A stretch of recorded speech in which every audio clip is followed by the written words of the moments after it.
तो माइन बहन योजना तो बहुत अच्छा योजना लाए हैं वो। माई जो है विधान परिषद प्रतिपक्ष नेता, बहन जो है लोकसभा का सदस्य, यही तो माई बहन योजना है। आज हमारे साथ जन स्वराज पार्टी के नेता नियाज अहमद साहब आज हमारे साथ हैं। राजनीतिक विषयों को लेके बहुत सारी बातों पे चर्चा होगी और आपको बता दें कि कई सारी पार्टियों में रह चुके हैं, कांग्रेस में भी रह चुके हैं, आरजेडी में भी रह चुके हैं और अभी जन स्वराज पार्टी में है। तमाम राजनीतिक मुद्दों को लेकर बातचीत। उससे पहले बहुत बहुत स्वागत है सर। आप शुक्रिया इस चैनल को। सबसे पहले सर जानना चाहेंगे कि आप लंबा समय आरजेडी में रहे हैं, उसके बाद अब जन स्वराज पार्टी में, क्या कारण है? देखिए, जन स्वराज में हमने पहले प्रशांत जी को जब 2022 में जब उन्होंने पदयात्रा शुरू की, उस समय से हम उनको फॉलो कर रहे थे। हमने देखा कि भाई एक ऐसी पार्टी जो है लॉन्च कर रही है और सबके बारे में सोच रही है।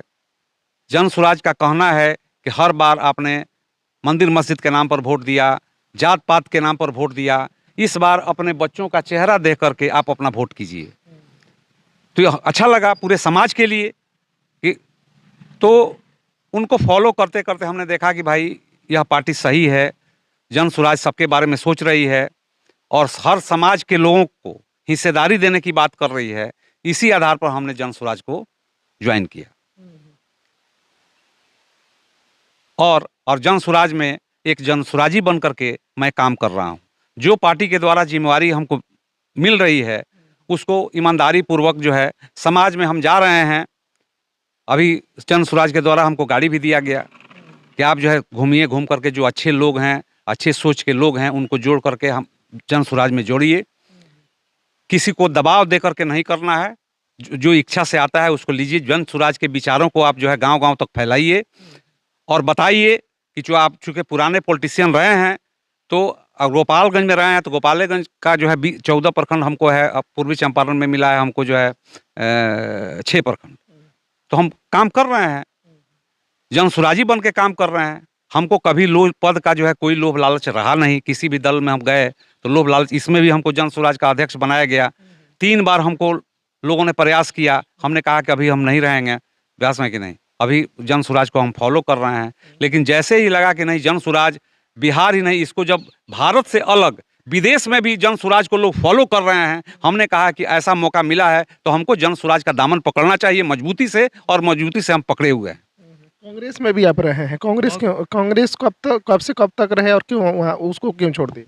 कांग्रेस में हम बहुत कम समय तक जो है, चूँकि साधु जी के हम लोग फॉलोअर थे, साधु जी के साथ हम लोग रहते थे, तो कांग्रेस उन्होंने ज्वाइन किया तो हमको भी ज्वाइन करा दिया। लेकिन हम कांग्रेस में ज़्यादा दिन तक नहीं रहे, समझ के नहीं। कांग्रेस की जो विचारधारा है वो कैसा आपको लगता देखिए, कांग्रेस का विचारधारा हो, आपका राष्ट्रीय जनता दल का विचारधारा हो, चाहे ई हो, समझ के नहीं, आज हाशिए पर क्यों चला गया है कांग्रेस? कांग्रेस इतनी बड़ी पार्टी, इतनी पुरानी पार्टी, लोगों ने क्यों कांग्रेस को छोड़ दिया?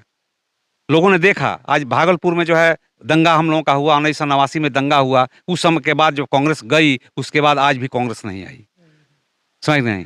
लालू जी जो है जेपी आंदोलन के उभरे हुए नेता हैं, कर्पूरी ठाकुर के समय के वो नेता हैं, समझ के नहीं। लेकिन उस समय कांग्रेस हराओ अभियान था। जेपी आंदोलन जो था, जेपी आंदोलन में लोग जेल गए, लाठी खाए, उस समय था कि भाई कांग्रेस हराओ। लेकिन आज जो है कांग्रेस के अलायंस में जो है सब लोग हैं, तो सत्ता के लिए लोग कहीं भी समझौता ये लोग कर सकते हैं। लेकिन जन स्वराज जो है सत्ता के लिए समझौता नहीं करेगा। विपक्ष में बैठना मंजूर है, 243 पर लड़ना है तो 243 पर हम लड़ेंगे। पहले न किसी से समझौता करेंगे और न विधानसभा चुनाव के बाद हम किसी को समर्थन देंगे और न किसी का समर्थन लेंगे। जब हमारी पूर्ण बहुमत की सरकार बनेगी तभी हम सत्ता में जाएंगे। और आरजेडी में भी लंबा सफर रहा आपका, लंबे लालू जी के भी साथ रहे, तेजस्वी जी के भी साथ रहे, लेकिन उसके बाद आप इस पार्टी को भी छोड़ दिए। हाँ जी, इसमें जिसकी जितनी भागीदारी हिस्सेदारी नहीं मिल रही थी। लोकसभा चुनाव को देख लीजिए, लोकसभा चुनाव में आपका जो है पूरे बिहार में 2 करोड़ मुसलमान हैं, उनको 2 टिकट दिया गया, वो भी 2 टिकट जो है वो चुनाव हार गए, और 2 टिकट जो है आपको जो है लालू परिवार में दिया गया। समझ कि नहीं। तो लालू जी के प्रति हमारा सम्मान है। लालू जी को एक अच्छा गार्जियन माना जाएगा कि वो अपने लड़के को, जो 9वीं फेल लड़के हैं, उनको मुख्यमंत्री अपने कार्यकाल में बनाना चाहते हैं। समझ कि नहीं। क्या समाज में, उनके समाज में कोई एमबीए नहीं है, ग्रेजुएट नहीं है, एमए पास नहीं है, पीएचडी नहीं है। आज उन्हीं समाज के लोग जो पीएचडी किए हुए हैं, जो किए हुए हैं, जा करके जो है आपको 10,000, 12,000, 15,000 पर नौकरी कर रहे हैं, और इनका बेटा जो है 9वीं फेल है, उसको मुख्यमंत्री बनाता है। इसके लिए तो हम हर आदमी को सोचना चाहिए। यही हमारी जन स्वराज पार्टी जो है बोल रही है कि आपने कभी मंदिर मस्जिद के नाम पर वोट दिया, कभी हिंदुस्तान पाकिस्तान के नाम पर वोट दिया, आप कभी पुलवामा के नाम पर वोट दिया। इस बार आप वोट दीजिए तो अपने बच्चों का चेहरा देख करके वोट दीजिए कि हमारे बच्चे पलायन नहीं करेंगे। आज शिक्षा का स्तर यहाँ गिरा हुआ है, एक भी अच्छे स्कूल कॉलेज यहाँ नहीं है। यहाँ कॉलेज है तो इंफ्रास्ट्रक्चर नहीं है, इंफ्रास्ट्रक्चर है तो वहाँ बच्चे नहीं हैं। जो सारे बच्चे, सेशन भी लेट चल रहा है। यहाँ के सारे बच्चे जो है विदेश, बाहर जा कर के शिक्षा कर रहे हैं। यहाँ का पैसा जो है दूसरे स्टेट में जा रहा है। अब बताइए कि इसके पहले जो है 39 सीट जो है भारतीय जनता पार्टी के बिहार के लोगों ने दिया, अभी 31 सीट है उनके पास। एक बार 30 सीट मिला था। और गुजरात में 26 एमपी है, हमने 30 एमपी देने का काम किया, हमने 39 एमपी देने का काम किया। पैसा बिहार का, विकास गुजरात में। ऐसा क्यों? बोलिए, मैं गलत बोल रहा हूं? आज बिहार में उद्योग नहीं है, 30 चीनी मिल बंद है। चीनी मिल चालू करेंगे तो हर चीनी मिल में 2,000 4,000 वर्कर काम करेंगे, किसान उससे लाभान्वित होगा। किसान गन्ना का खेती नहीं करता है, गन्ना और जो है कैश की खेती है। तो शुगर मिल आप चालू नहीं किए 35 साल के अंदर में। तो सब लोग इस बिहार को डुबाने के लिए, इस सारे दल भागीदार हैं। बिहार को बिहार में जाइए, खिचड़ी खा के लोग चले आते हैं। शिक्षा के नाम पर जितना पैसा जो है बिहार में आता है, उस पैसे को अगर सही जगह इस्तेमाल किया जाए, टीचर हैं, बच्चे नहीं हैं, तो शिक्षा का भी स्तर गिरा हुआ है। यहाँ रोजगार भी नहीं है। यहाँ स्वास्थ्य के लिए एक भी हॉस्पिटल, गोपालगंज जाइए तो सभी को तुरंत जाते जाते रेफर गोरखपुर कर दिया जाता है। न स्वास्थ्य ठीक है, न शिक्षा ठीक है। समझ कि नहीं। अपराध चरम सीमा पर है। देखिए गोपालगंज जिला जो है, कैसे हर रोज मुखिया लोगों का हत्या हो रही है। अभी देखिए 2 बच्ची का जो है, अबोध बच्ची को का जो है हत्या हो गया। समझ कि नहीं। तो अपराध चरम पर है, लॉ एंड ऑर्डर नहीं है। और सुशासन बाबू जो है कहते हैं कि हम अपने आप को सुशासन बाबू कहते हैं। तो इस सब परिस्थिति को लेकर के जन स्वराज एक जो अभियान चला, जन स्वराज पार्टी जो बनी, हमको लगता है कि देश में इतनी अच्छी पार्टी कोई है नहीं, अच्छी विचारधारा की पार्टी कोई नहीं है। इसलिए हमने जन स्वराज का दामन थामा। जन स्वराज हमको जिस रूप में रखेगी, हम जन स्वराज में जन स्वराजी बन करके हम काम करते रहेंगे। आरजेडी के लोगों का कहना है कि मुस्लिम जो लोग के समुदाय के लोग हैं, ये हमारे अपने लोग हैं, हमारा वोट बैंक है ये, तो फिर इतनी नाराजगी क्यों? देखिए, विकल्प नहीं था। भाजपा को डरा करके, भाजपा का डर दिखा करके ये लोग वोट लेते रहे। लेकिन जब हिस्सेदारी की बात आती है तो उनको हिस्सा नहीं दिया जाता है। जब रामविलास पासवान जिससे अलायंस करके जो है आपका जो है मुस्लिम का बोले थे कि भाई हम मुस्लिम मुख्यमंत्री जब हम बनाएंगे, 29 सीट उनका आया हुआ था। उन्होंने कहा कि लालू जी आप जो है मुस्लिम मुख्यमंत्री घोषित कीजिए, हम समर्थन देते हैं। 2005 में लालू जी ने कहा कि राबड़ी देवी, दूसरा कोई नहीं। नतीजा हुआ कि 6 महीने के बाद फिर चुनाव हो गया। तो ये मुसलमानों के प्रति समर्पित कहाँ है? इनको वोट चाहिए, हिस्सेदारी नहीं देना है। तो अब समाज के लोग अब जागरूक हो रहे हैं। उस समय विकल्प नहीं था। विकल्प के रूप में जन स्वराज आया हुआ है कि सबका साथ लेकर के और सबका हम लोग ऐसी करेंगे। जन स्वराज एक्चुअल में है क्या? जो गांधी जी का फोटो लेकर के हम लोग झंडा में घूम रहे हैं, अंबेडकर अब हो गया कि अंबेडकर जी का लेकर कर रहे हैं, तो गांधी जी के सोच को, हमारे पद यात्रा जो है आपका चंपारण से जो शुरू हुआ है, गांधी जी के सोच को हम लोग फिर पुनर्जीवित करना चाहते हैं। गांधी जी के पुनर्विचार को फिर हम लोग जो है जीवित करना चाहते हैं। समझ कि नहीं। चूंकि देखिए बिहार में 19% जो भाजपा को वोट मिला है और सत्ता में है। हम लोगों का कहना है जैसे ओवैसी साहब हैं, हम ओवैसी साहब का विरोध नहीं करते। कहने का मतलब है ओवैसी साहब का सोच एक अलग है, सिर्फ मुस्लिम की बात करते हैं, हम लोग सब समाज के बारे में बात करते हैं। जन सुराज का विचारधारा है कि जो समाज में गांधी विचारधारा के जो लोग हैं, उससे उसके साथ जो है मुसलमान भाई जुड़े। देखिए आपकी आपकी गवर्नमेंट बनती है कि नहीं बनती है। तो लोग ये भी आरोप लगा रहे हैं कि केजरीवाल भी आए थे तो इन्हीं चंद मुद्दों को लेके आए थे, फिर अलग अलग पार्टियों में मिले और जो हाल है अभी आप सब कोई जानता है। कहीं इनका भी आगे चल के कुछ ऐसा तो नहीं होने वाला है। देखिए वह व्यक्ति जो है, पैसा लग रहा है, ठीक है, सब चीज़ है, कोई पद तो नहीं लिए हुए हैं, उनके परिवार का तो कोई नहीं है, वो तो समाज के बारे में बात कर रहे हैं। समाज का हमारा कोई अच्छा आदमी जो समाज से वंचित होकर के, समाज में पढ़े लिखे जो लोग हैं या अनपढ़ भी लोग हैं, जो लोग राजनीति में सब समझते हैं कि हौवा जो बना दिया है कि जिसके पास 5 करोड़ होगा वही चुनाव लड़ेगा, इस हौवा को जन स्वराज समाप्त करने जा रहा है। अच्छे लोग होंगे, मतलब जन स्वराज में बिना पैसे को टिकट मिलेगा? बिल्कुल, एक पैसा नहीं। अगर पैसा लेकर के जन स्वराज देगी तो उस दिन हम जन स्वराज छोड़ देंगे। हम इतना विश्वास है जन स्वराज पर, प्रशांत किशोर जी पर इतना आस्था हम व्यक्त करते हैं, तो अब व्यक्ति बोला है कि अपने शरीर को बेच देंगे लेकिन किसी से पैसा नहीं लेंगे। फिर चुनाव में इतने सारे जो खर्च होंगे फिर कैसे मैनेज होगा? जो 21,000 रुपया जो है लिया जा रहा है आपका, कि जो अप्लाई करेगा उससे 21,000 रुपया लिया जाएगा। अब मान लीजिए कि एक विधानसभा में जितने लोग अप्लाई करेंगे, टिकट तो एक ही आदमी को मिलेगा ना, तो जो पैसा वहाँ कलेक्ट जो होगा वो पैसा सीधे उसके विधानसभा में चला जाएगा, वो पैसा अपने इस्तेमाल में नहीं करेंगे। और जो भी पदाधिकारी लोग जो हैं, जो सदस्यता का जो पैसा आता है, अच्छा जो भी है, और मान लीजिए कि 7-8 स्टेट में जो है, मान लीजिए कि इनका बनाया हुआ सरकार है, अब ममता बनर्जी हैं, आपके आपके महाराष्ट्र में हैं, चाहे जो भी माने ये तो रणनीतिकार रहे, अपना चंदा लेकर एक काम कर रहे हैं। इस बार आप लोगों का है कि इस बार हम लोग सरकार बना पाएंगे? अब तो देखिए समय बहुत कम मिला है आप लोगों को। समय कम मिला है, जनता मालिक है, हम लोग जन जन तक जो है जन स्वराज के विचार को हम लोग पहुंचा रहे हैं। इस बार आपको टिकट मिलेगा यहाँ से गोपालगंज? मैं तो दावा करने जा रहा हूँ यहाँ से भी और गोपालगंज से भी। क्या मुद्दा रहेगा आपका गोपालगंज में? गोपालगंज में सबसे पहली बात है कि जन स्वराज आएगा, 5 काम हो जाएगा। कौन कौन से 5 काम है वो? 5 काम है, युवाओं को रोजगार प्लान को हम रोकेंगे, महिलाओं को, जो शिक्षित महिलाएं हैं, जो लड़कियां हैं, वो जन स्वराज से जो जुड़ेंगी उनको ट्रेनिंग दे करके ऐसा किया जाएगा कि 10-12 हज़ार का महीना जो है उनको मिल जाए, समझ कि नहीं। तो समाज के अच्छे लोगों को जोड़ना है।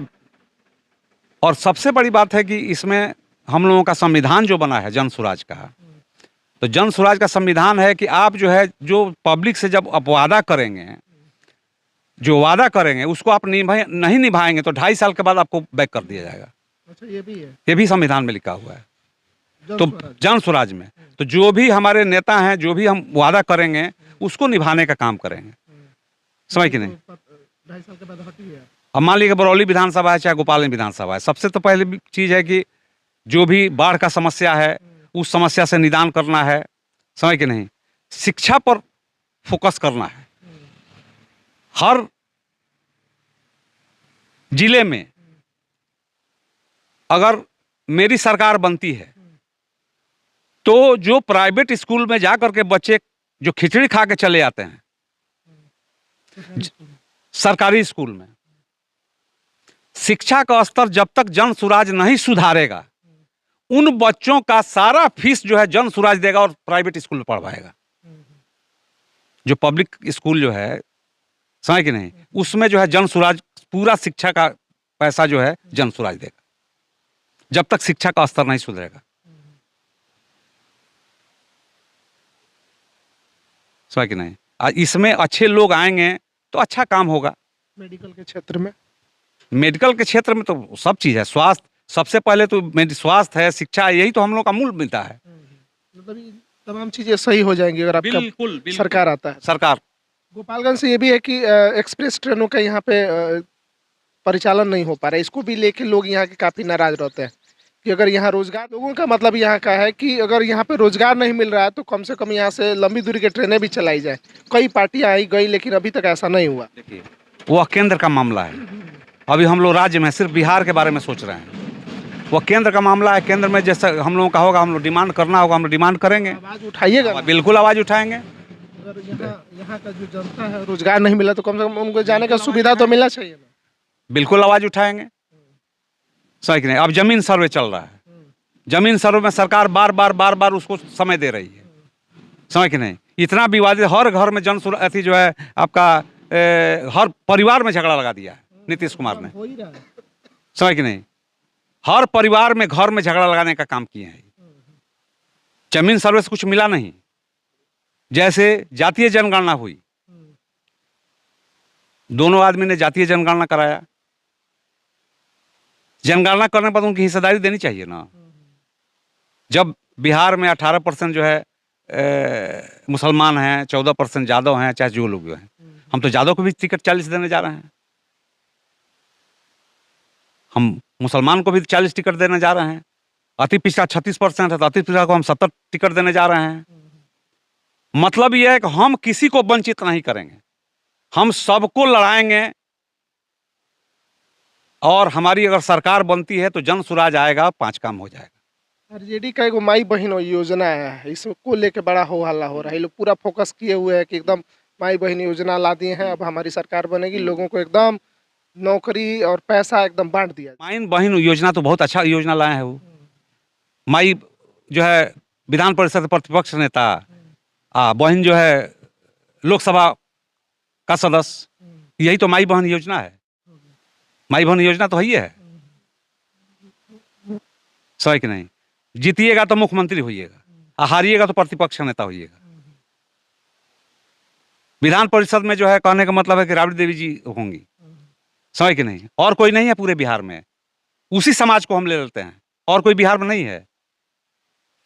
18% आप वोट लीजिएगा झोला भर करके। 18% जो है वोट लीजिएगा। हिस्सेदारी की बात है कि तो अंगूठा दिखाइएगा। अब जनता जागरूक हो चुकी है, जन सुराज आ चुका है। अब आपका दाल गलने वाला नहीं है। एक चीज आप जन स्वराज का फायदा हमें ये नजर आ रहा है, इस बार लग रहा है कि मतलब कुछ तो मैंने बिहार में हमेशा भी बिहार जो है इतिहास रचा है, इस बार भी लग रहा है कुछ खेला होगा। क्योंकि नीतीश कुमार अभी बीजेपी में है और नीतीश कुमार से जो बिहार की जनता है उब चुकी है।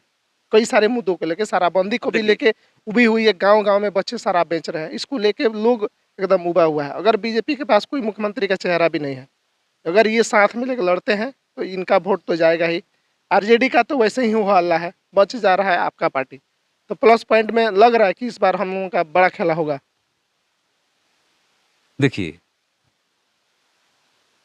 अभी जो बीपीएससी की परीक्षा हुई थी, उसमें हुआ कि पेपर लीक हुआ। ये तो सही है। पेपर लीक नहीं हुआ तो फिर ये एग्जाम क्यों हुआ?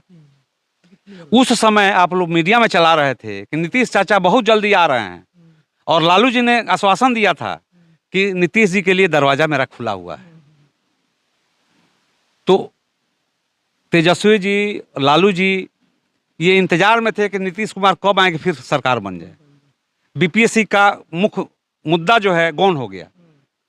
वो आकर के उसका विरोध क्यों नहीं किए? आगे आगे तेजस्वी बड़ी पार्टी है तो आगे आगे चलते, हम लोग पीछे, जन सुराज जी पीछे पीछे चलते। तो उन्होंने तो नेतृत्व नहीं किया उसका। तो विपक्ष का मुद्दा तो जन सुराज उठा रहा है, जो कि उठाना चाहिए इनको।